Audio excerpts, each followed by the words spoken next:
6:51, time for the morning sprint to get you out the door with everything you need to know on your Friday. We start with breaking news this morning. A 7-year-old girl is in the hospital after being shot while trick-or-treating in Chicago. Police say the intended target of the shooting was a 31-year-old man. A group of at least 3 people were chasing after him when they started shooting. The girl is in the hospital this morning, but her condition hasn't been released. Police are still trying to find the suspects. Kids in Chicago will be back in school this morning for the first time in almost 2 weeks. This comes after the teachers' strike there ended with a tentative agreement between the union and the city. 25,000 teachers had been on strike for 11 school days. This new contract will last for 5 years and includes limits on class sizes and promises to have nurses and social workers in every school. More breaking news overnight. More evacuations are being ordered in California as a new wildfire breaks out. Flames could be seen for miles near Santa Paula outside of Los Angeles. The fire has already spread to 7,000 acres with 0% containment overnight. This comes as crews start to get a handle on other wildfires across the state as winds start to die down. You'll want a jacket as you head out the door this morning. Snow is still on the ground. That allowed those temperatures to fall into the teens and low 20s. But we will warm up into the mid and perhaps upper 30s today. That will allow for some melting, but also there's another chance for some snow that may mix with rain that'll move in later on this afternoon. What you're seeing on radar right now, a lot of this is not reaching the ground yet just because the air is fairly dry. But by the time we get you towards the evening commute, this is when I do think we'll be just moist enough for a lot of this to come down to the ground as some light snow or drizzle. Folks, as you begin to head towards those Friday night high school football games, you are certainly going to want a jacket. We'll see wind chills in the 20s with a chance of flurries. Thank you very much, Chris. Our winter weather is just starting, and it's already breaking records. Wednesday night into yesterday, we saw a total of 5.1 inches of snow in Madison. That brought our total for the week up to 8.1 inches, almost 3 inches more than the old record for total snow in October. Right now, a teenager is facing OWI charges after authorities say he crashed a stolen car, sending at least 5 people to the hospital. The Dane County Sheriff's Office says 17-year-old Jaquel Jones of Fitchburg was driving a stolen car from Stoughton on Highway 51 when he lost control in the snow and ended up going into oncoming traffic and hitting a minivan head-on. The area police chief put on leave after being charged with sexual assault and theft is scheduled to make his first appearance in court today.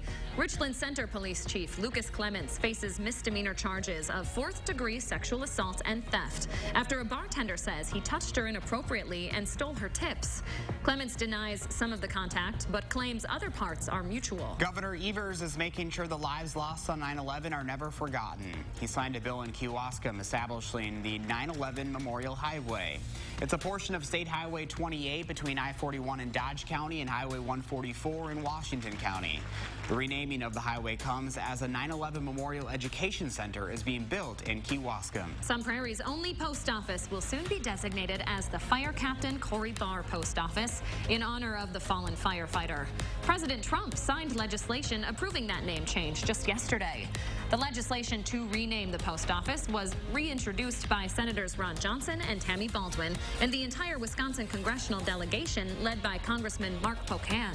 Democratic House leaders say they hope to hold public impeachment hearings soon. A resolution passed that outlines the rules going forward. Republicans denounced the vote but were buoyed by testimony from former White House aide Tim Morrison, who said he was not concerned anything illegal was discussed between President Trump and Ukraine's president. If you or a family member needs health insurance coverage, listen up. Open enrollment for next year starts today. You have about a month and a half to browse coverage plans and prices on the federal marketplace.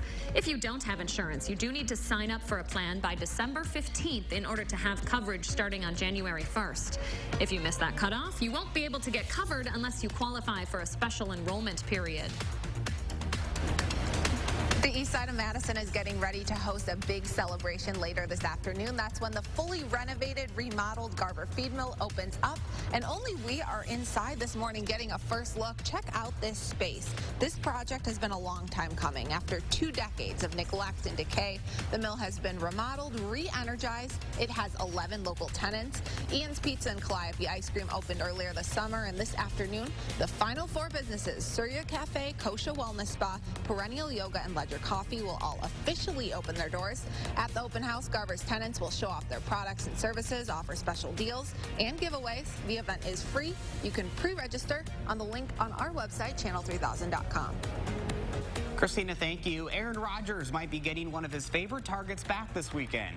Wide receiver Davante Adams has missed the last 4 weeks with a toe injury, but has been able to practice in a limited capacity this week. We'll hear more on whether he'll be able to play later today when the team releases its final injury report for this week. The Packers play the Chargers in L.A. right here on News 3 Now. Kickoff is set for 3:25 Sunday. The Badgers men's basketball team is getting ready to start their season. They host UW Lacrosse tonight in an exhibition game at the Kohl Center in their 4th annual Cancer Awareness Game. The team hosts the game in partnership with Coach Greg Gard's Guarding Against Cancer Group and the Carbone Cancer Center. Tip-off is set for 7 tonight. Their first official game is Tuesday night against the 20th ranked St. Mary's. 6:57, Jason Stone has a final look at your First Alert traffic. Hi, Jason. Hello. The westbound Beltline is tapping the brakes near Stoughton Road and clearing after Monona Drive. Elsewhere is at the posted speed limit. Small lines on the intersections on John Nolan with no issues heading downtown at this time.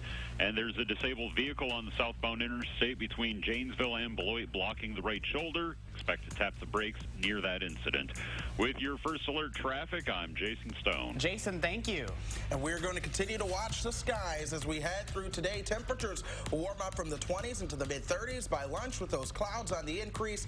Later on this afternoon, we'll be well above freezing with temperatures around 37, but there could be a chance for rain and snow showers. Thank you very much, Chris, and thanks for joining us this morning, folks. Remember to turn your clocks back this weekend. We'll see you back here Monday.